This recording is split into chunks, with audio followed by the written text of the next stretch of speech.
OSC scholarship 2024 এবং 25 তোমরা যারা নতুন অ্যাপ্লিকেশন করেছো, তোমাদের একটা গুরুত্বপূর্ণ যে সমস্যা অনেকেরই দেখা দিয়েছে বা অনেকেরই সমস্যা হয়েছে, যেখানে কি সমস্যায় আধার এনপিসিআই এবং ডেমো অথেন্টিকেটেড এবং আধার এনপিসিআই অ্যাক্টিভ স্ট্যাটাস, এই যে দুটো স্ট্যাটাস কিন্তু তোমাদের অনেকেই ভুল হয়ে গেছে। এই দুটো স্ট্যাটাস সবাইকার অ্যাক্টিভ নেই এবং একটি অ্যাক্টিভ এবং একটি সাকসেস কিন্তু তোমাদের থাকতেই হবে।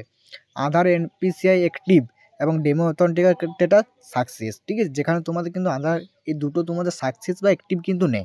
তাই আজকের ভিডিওতে বলে দেবো যে আধার এনপিসিআই অ্যাক্টিভ এবং ডেমো অথেন্টিকেটেড সাকসেস কী করে তোমরা করবে বা কী করে আপনাদের সাকসেস হবে। তাই ভিডিওটা একদম বন্ধুরা স্কিপ না করে সম্পূর্ণ কিন্তু দেখতে থাকো প্রথম থেকে শেষ পর্যন্ত। ভালো লাগলে অবশ্যই একটা লাইক করবে এবং চ্যানেলে নতুন হয়ে থাকলে অতি অবশ্যই চ্যানেলটি সাবস্ক্রাইব করে রাখবে। এরকম স্কলারশিপের সমস্ত রকম ভিডিও তুমি পাবে এবং সমাধান পাবে। চলো মূল যে বিষয় সেটা শুরু করা যাক। তোমরা হোম স্ক্রিনে তোমাদের সামনে একটা স্ট্যাটাস কিন্তু তোমাদের সামনে তুলে ধরেছি, যেখানে কিন্তু তোমাদেরকে বলা হয়েছে, দেখতে পাচ্ছ, আধার স্ট্যাটাস এনপিসিআই, ঠিক আছে, এটা অ্যাক্টিভ আছে এবং ডেমো অথেন্টিকেটেড স্ট্যাটাস কিন্তু সাকসেস আছে। এই দুটো প্রথমত তোমাদের সাকসেস বা অ্যাক্টিভ না থাকলে প্রথমত তোমরা ওএসসি স্কলারশিপের কোনো রকম টাকা কিন্তু পাবে না। তাই তোমরা যদি টাকা পেতে চাও তাহলে অবশ্যই কীভাবে সমাধানটা করবে সেটা কিন্তু একদম শুনে যায়, একদম বন্ধুরা স্কিপ করো না, ঠিক আছে, যেটা কিন্তু তোমাদের ইম্পর্ট্যান্ট জায়গা। তুমি ওএসসি স্কলারশিপ জমা দাও, কিন্তু এই দুটো তোমাদের স্টিক তোমাদের না থাকলে তোমরা তো কোনো মতেই তোমরা এই ওএসসি স্কলারশিপে 2024 এবং 25 সিজনে যারা স্টুডেন্ট এবং ছাত্রছাত্রীরা রয়েছে তোমরা কিন্তু একদম টাকা পাবে না, ঠিক আছে।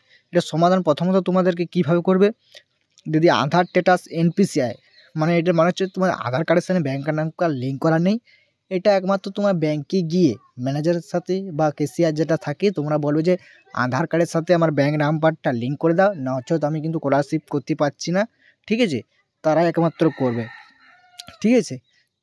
আধার কার্ডের সঙ্গে তোর ব্যাঙ্ক নাম্বার লিঙ্ক করে দেবে।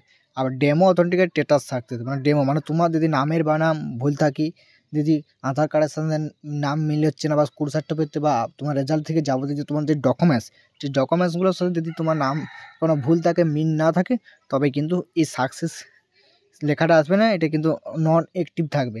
তাই যদি ওইটা তোমার যদি ঠিক থাকে তাহলে এটা সাকসেস হয়ে যাবে। এই দুটো কিন্তু তোমাদেরকে জানা বা ঠিক করা একমাত্র কিন্তু প্রয়োজন, ঠিক আছে। তাই বন্ধুরা একদম ভিডিওটা বুঝতে পারলে যে আধার স্ট্যাটাস এনপিসিআই মানে আধার কার্ডের সঙ্গে ব্যাঙ্ক নাম্বার লিঙ্ক করতে হবে এবং তুমি যে ওএসসি স্কলারশিপ করেছো সেই নাম্বারটাও একসাথে থাকতে হবে। আর ডেমোথনিক স্ট্যাটাসটা মানে তোমার নাম সমস্ত ডকুমেন্টসের সাথে তোমার যে ওএসসি করেছো তার নামের এবং বাবার নামের সমস্ত কিছু ঠিকঠাক নামের বানাম বা নাম ঠিকঠাক থাকলে এটা কিন্তু সাকসেস দেখিয়ে দেবে। এই দুটো কিন্তু তোমাদের ভেরি ইম্পর্ট্যান্ট বা তোমাদের কিন্তু দেখায়, ঠিক আছে, এটাই কিন্তু বলা হয় যে দুটো ঠিক যদি থাকে তোমার কিন্তু অ্যাক্টিভ বা সাকসেস কিন্তু অটোমেটিক চলে আসবে, কোনো রকম চিন্তা করা বন্ধুরা কামড়ে নেই, চিন্তা নেই। তাই বন্ধুরা বুঝতে পারলে ভিডিওটা আজকে এই তন্নিকেই, যদি ভালো লাগে অবশ্যই লাইক কমেন্ট শেয়ার করতে ভুলবে না।